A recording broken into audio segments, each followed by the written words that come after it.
मुंबई पुणे एक्सप्रेसवेवर आडोशी येथील नवीन बोगद्यात शुक्रवारी सायंकाळी झालेल्या भीषण अपघातात एका ट्रक चालकाचा जागीच मृत्यू झालाय तर दुसरा चालक जखमी झाला आहे.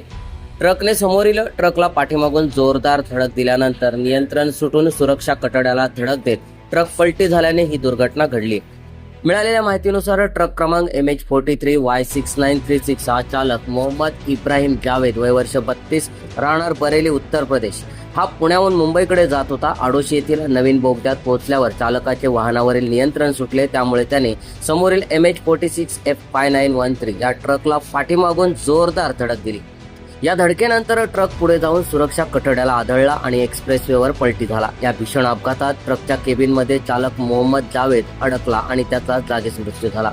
तर दुसरा चालक गयादून कुशवा हा जखमी झाला असून त्याला तातडीने बाहेर काढून पुढील उपचारासाठी रुग्णालयात दाखल करण्यात आले आहे. या अपघाताची माहिती मिळताच बोरघाट महामार्ग पोलीस, IRB यंत्रणा तसेच हेल्प फाउंडेशनचे सदस्य तात्काळ घटनास्थळी दाखल झाले. त्यांनी अपघातग्रस्त ट्रकच्या केबिनमध्ये अडकलेल्या चालकाला बाहेर काढले.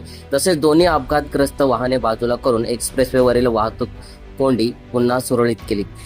या घटनेमुळे काही काळ एक्सप्रेसवेवरील वाहतुकीवर परिणाम झाला होता. या अपघाताबाबत पुढील तपास महामार्ग पोलीस करीत आहेत. सम्राट मराठी लाईव्हसाठी ब्युरो रिपोर्ट खोपोली.